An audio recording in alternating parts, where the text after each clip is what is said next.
Hi, I am CyFi, and today I'm going to be telling you a little bit about white hat hacking, and I'll be using lots of cat photos because cats are fun, and there's going to be lots of cat photos. So when I was 10, I found a time traveler bug in which has anybody here ever played one of the games like Smurfs Village or Heyday or Teeny Tower or anything like that?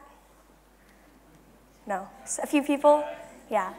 Well, I found a way to get around having to wait. So say you plant potatoes, and they would normally take 10 hours. Well, instead, I could plant potatoes and change the settings and just change the time, and it'd take less than a minute. So that was really useful. So I found that when I was 10. And so when I was little, I kind of grew up in the hacking community, like DEF CON, which is the world's largest hacking convention. It's held every year in Las Vegas. And so there I was like, I really like all this stuff, but I don't really understand any of it because I was like 9 and 10, which made everything really confusing. So I was like, we should make a kids version for kids so they can learn the basics and they can get into the hacking and all of the really cool things that we do, and they can learn about all of that. And so me and a few other people founded Roots Asylum, which is a nonprofit that teaches kids how to hack for good. It's held every year, and it's held at the same time and at the same place as DEF CON. So if you remember DEF CON more than Roots, that's okay.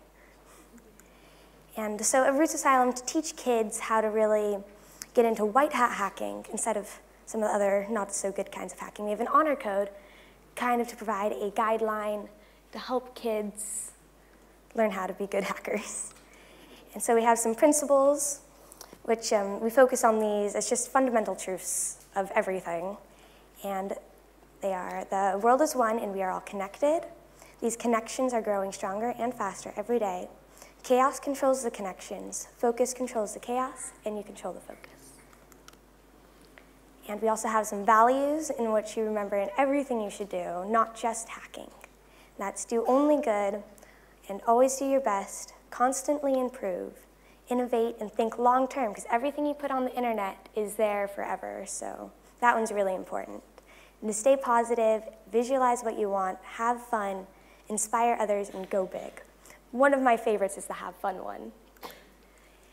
And we also have some rules which you should really follow, because these can really help you stay out of trouble.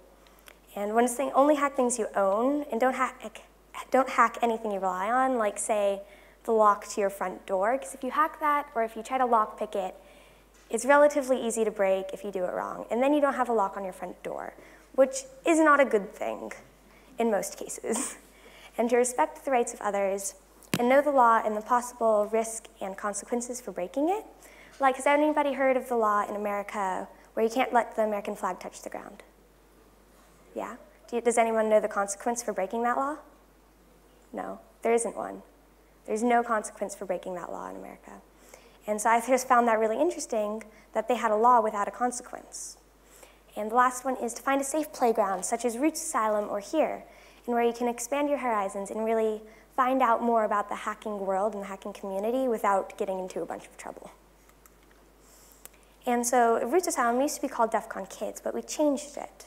And so Root is to have full control of a computer in which you can do anything you want with the computer, and you have full control of it, obviously. And Asylum is not just a place for evil cats, insane people, and horror movies to take place. It is a safe place to learn. So we thought Asylum would be a good word to use because it sounds cool. And it is a safe place to learn, for kids to learn how to hack in a safe environment. And hacking is not just some person in the basement trying to hack into the FBI and steal all their information. Hacking is using something in a new way to use it for better reasons and to find better ways to use it. And hackers can break into all sorts of things, including phones, especially phones, actually. And they can break into your phone, and they can listen to your phone calls and read all your texts and emails and steal all of your contacts and all of your other personal information that you keep on your phone, which nowadays is usually a lot of personal information. And you can also hack into TVs. Like a few years ago at Roots Asylum, we had smart TVs there, in which the smart TV people had bug bounties on any bugs that kids could find in the TVs. And so I think they got $1,000 for finding any bugs. And elevators can also be hacked. Last year we had a very interesting talk about how elevators and how hackers can make elevators go to any floor they want, which would be really useful in getting somebody in or out of a building, or just anything like that. There's also lockpicking, which is my personal favorite, and it's super fun. And we have lockpicking stations at both Roots Asylum and DEF CON. And it's a really great thing to learn, and you can buy special kits to do lockpicking. They have special locks, so you don't try to use locks that you depend on, like like your front door lock, which is not a good thing to pick, as I've mentioned before.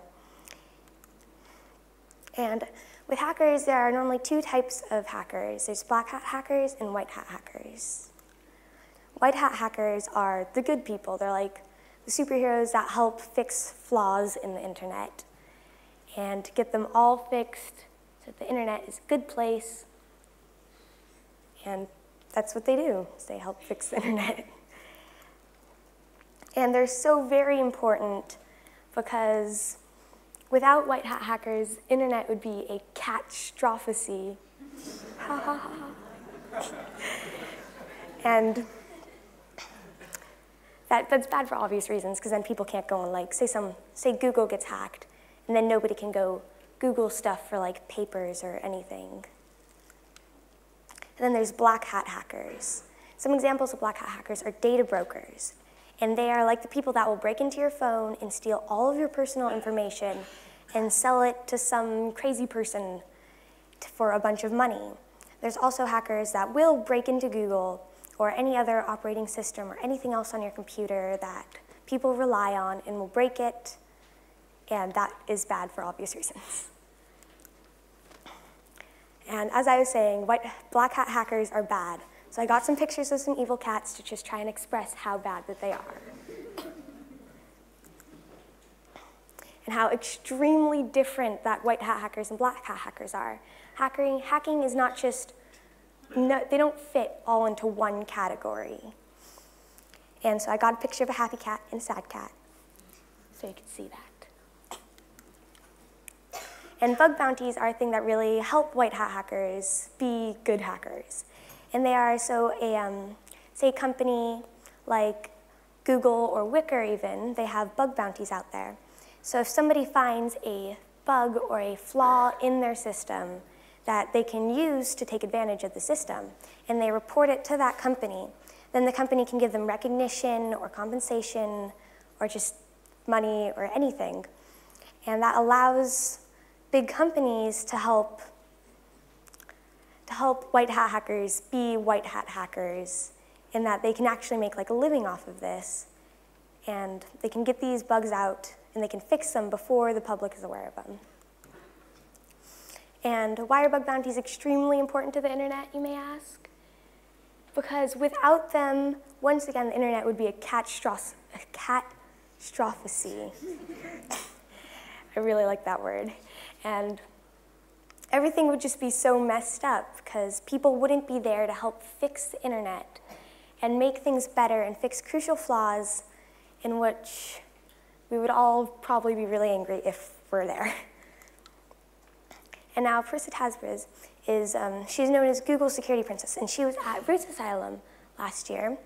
And she works for Google, and what she does is she finds flaws in Google. This is her job, and she works on this. And she finds flaws in Google, and she reports them, and Google pays her tons of money. So that's a really important thing. So if you really like that, that is one way that you can really get into hacking when you're older.